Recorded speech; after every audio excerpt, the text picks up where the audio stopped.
Muchos consideran a Steve Jobs un genio, y gracias a sus enseñanzas, todos pueden aprender algunas de sus estrategias que lo llevaron a ser uno de los hombres más influyentes de nuestros tiempos. Aquí te enseñaremos cómo manipular a la gente y conseguir lo que quieres, ya sea en tu emprendimiento o en tu vida en general, usando algunos ejemplos de la vida de Jobs.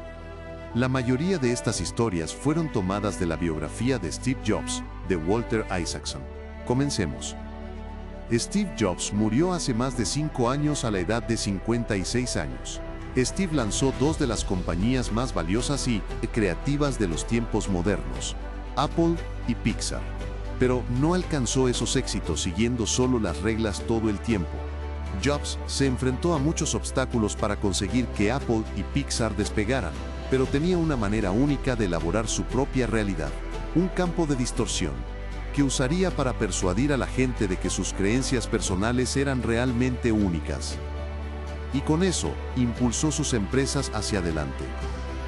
También usó una combinación de tácticas de manipulación para asegurar sus victorias, particularmente en reuniones de la junta directiva con algunos de los ejecutivos más poderosos del mundo. Aquí te mostramos las estrategias utilizadas y con las cuales tú también puedes conseguir los mismos resultados. 1. Habla con pasión. La gente puede ser influenciada por poderosas muestras de emoción. Hablar era una parte clave del repertorio de Steve, y debe ser parte del tuyo también. El proceso de venta de ti mismo o a algún producto es la clave para hacer que otros compren tus ideas. Antes de que Apple lanzara iTunes en 2001, Jobs se reunió con decenas de músicos con la esperanza de convencer a las discográficas para que se unieran al plan de iTunes. Una de las personas con las que Jobs habló fue con el destacado trompetista Wynton Marsalis. Marsalis dijo que Jobs habló durante 2 horas seguidas. Era un hombre poseído, dijo. Después de un rato, comencé a mirarlo a él, y no a la computadora, porque estaba fascinado con su pasión.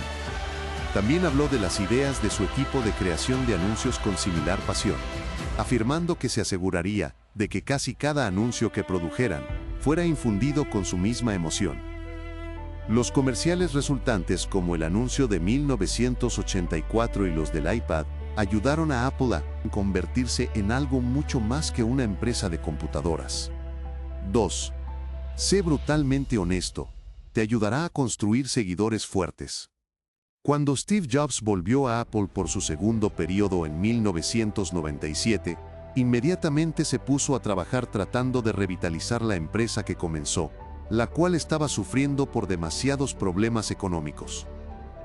Jobs llamó a los principales empleados de Apple al auditorio y, usando pantalones cortos y zapatillas deportivas, se subió al escenario y pidió a todos que le dijeran qué está mal en este lugar.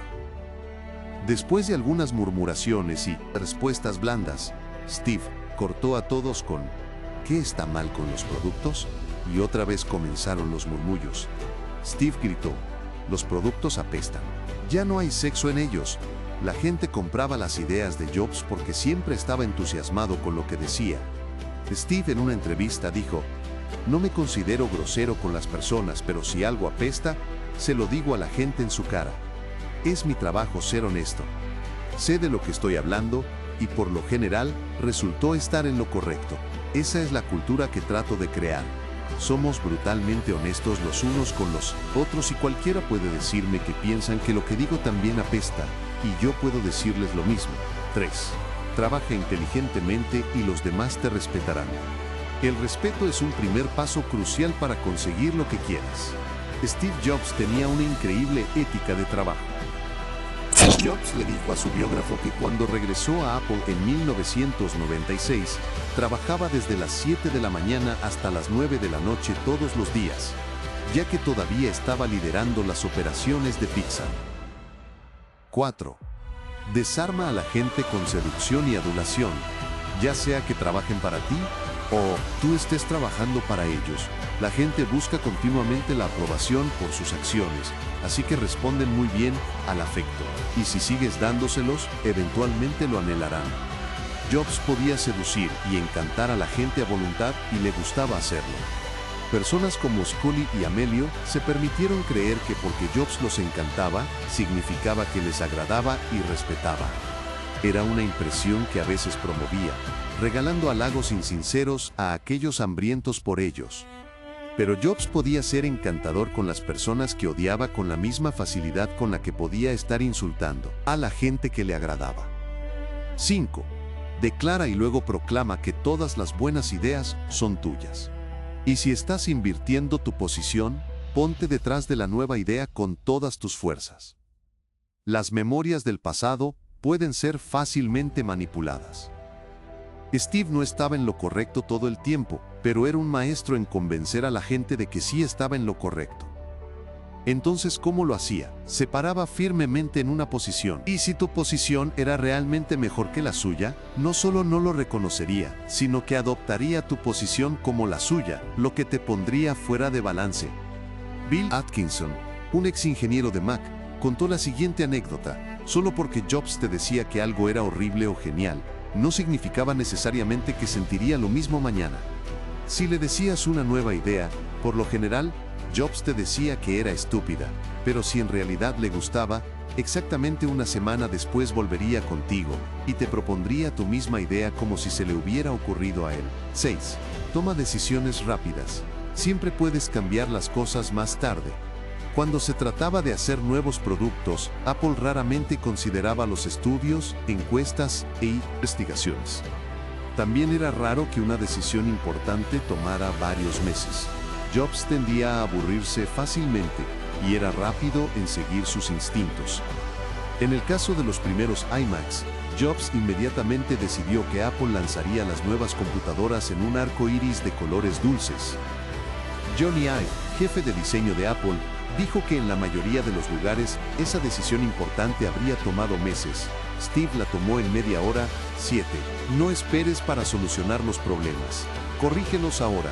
Cuando Jobs trabajaba en Toy Story, el cual sería el primer largometraje creado enteramente con animación 3D, la primera versión de Woody, el vaquero, se habría convertido gradualmente en un cretino, principalmente debido a las ediciones de guión dictadas por Disney. Pero Jobs se negó a permitir que Disney, una de las compañías más grandes del mundo, arruinara la historia original de Pixar. Si algo no está bien, no puedes simplemente ignorarlo y decir que lo arreglarás más tarde. Eso es lo que las otras compañías hacen. Solo tenemos una oportunidad para hacerlo bien, dijo Jobs. Jobs insistió en que Disney devolviera las riendas a Pixar y al final, Woody se convirtió en un personaje muy simpático y tridimensional en Toy Story, que luego pasó a ser un éxito monumental. 8. Hay dos maneras de lidiar con las personas problemáticas: o dirigirlas de frente, o seguir la línea de menor participación e ignorarlas por completo. Steve veía a menudo el mundo en términos binarios. Para él, una persona era un héroe o un idiota, un producto era asombroso o simplemente basura.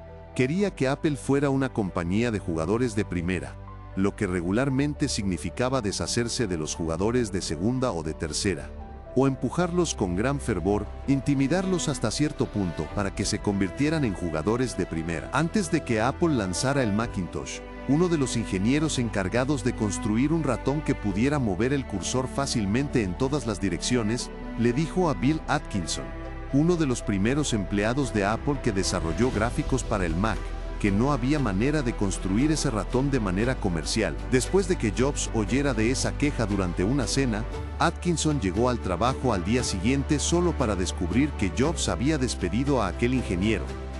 Las primeras palabras del reemplazo de ese ingeniero fueron: "Yo puedo construir el ratón". 9. Golpea cuando el hierro esté caliente y golpea duro. El éxito suele engañar a las personas para que piensen que pueden dejar de trabajar. Jobs tenía un punto de vista muy diferente. Cuando su gran apuesta en Pixar dio sus frutos y la primera película de la compañía, Toy Story, fue un enorme éxito con los críticos y las taquillas, Jobs decidió hacer la empresa pública. Los banqueros de inversión dijeron que no podrían hacerlo, especialmente después de que Pixar había estado gastando mucho dinero durante los 5 años anteriores. Incluso John Lasseter, jefe creativo de Pixar, le dijo a Jobs que debería esperar hasta después de la segunda película de Pixar. Pero Jobs insistió. Steve me objetó y dijo que necesitábamos el dinero para poder poner la mitad del dinero para nuestras películas y renegociar el acuerdo con Disney, dijo John. Y eso es exactamente lo que pasó. Pixar celebró su presentación social y pública una semana después de que Toy Story se estrenara en los cines, y fue un éxito rotundo. Lo que es más importante, significó que Pixar ya no necesitaba depender de Disney para financiar sus películas. De repente Disney, con su desgranado departamento de animación, necesitaba a Pixar, en lugar de que fuera al revés. Disney se daría cuenta de esto después, y pagaría $7.400 millones para adquirir Pixar, manteniendo a Pixar independiente y salvando al mismo tiempo al alguna vez excelente departamento de animación de Disney en el proceso. 10. Cuando tengas ventaja, úsala. Fue una gran noticia cuando Steve Jobs volvió a Apple, la compañía que ayudó a iniciar pero de la cual había perdido toda su magia. Jobs insistía en que él sería solo un asesor de Apple en ese momento, pero aquellos en Apple y alrededor de Apple sabían que era él quien realmente tenía el control. El entonces CEO de Apple, Gil Amelio, dependía de Jobs para que la visión de la compañía siguiera adelante. Así que, en su primer jueves de vuelta en Apple, Jobs usó esta nueva influencia en su ventaja. Llamó a una junta directiva y exigió a Apple que revaluaran sus opciones sobre acciones y redujeran el precio de ejercicio para volverlas valiosas de nuevo. Era legal en ese momento, pero no se consideraba bueno en los negocios, por lo menos, no éticamente. Pero incluso después de que la junta directiva rechazara esa idea, diciendo que un estudio llevaría al menos 2 meses, Jobs contraatacó. Ustedes me trajeron aquí para arreglar esto, y la gente es la clave, chicos. Si no quieren hacer esto, no voy a regresar el lunes porque tengo miles de decisiones clave que tomar que son mucho más difíciles que esta. Y si ustedes no pueden darme su apoyo en este tipo de decisiones, voy a fracasar. Así que si no pueden hacer esto, me voy de aquí, y pueden echarme la culpa. Pueden decir, Steve no estaba preparado para el trabajo. La junta le dio a Jobs lo que quería, pero Jobs no se detuvo allí. Al día siguiente, exigió que todos los miembros de la junta renunciaran, excepto Ed Woolard, y eso es exactamente lo que pasó. Al ser capaz de elegir a sus propios miembros de la junta y actuar independientemente a ellos, tuvo el poder para controlar los siguientes proyectos de Apple. Once. Exige la perfección y no te conformes con nada menos. La meta de Jobs para Apple nunca fue simplemente superar a los competidores, ni siquiera ganar dinero. Era hacer posible el mejor producto, o incluso un poco mejor que eso. Él exigía todo.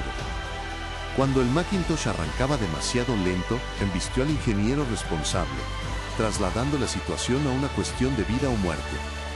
De los ingenieros del iPad, existió la posibilidad de acceder a cualquier función en el reproductor de música, con tan solo 3 pulsaciones del botón y no más. Insistió en que el proceso de producción de todas las computadoras de Apple se redujera de 4 meses a la mitad de tiempo. Cada una de estas decisiones individuales podría ser considerada como fijarse en pequeñeces, pero cuando se ponen todas juntas, Apple creó una cultura como ninguna otra. Los ricos usan estas mismas estrategias para aumentar su riqueza. Ellos usan su tiempo para crear más tiempo libre en el futuro. Utilizan el flujo de dinero de una inversión para invertirla en otra, construyendo de esa manera su riqueza. Todos tenemos las mismas capacidades de influir, así como todos tenemos las mismas 24 horas todos los días. La forma en que utilizas esas horas determina no solo tu situación financiera, sino también tu futuro. Hasta el próximo video. Si aún no eres parte de nuestra comunidad, no olvides suscribirte a nuestro canal y activar la campanilla para notificarte en cuanto publiquemos un nuevo video. Tenemos muchos temas interesantes para compartir contigo y llevarte al éxito financiero.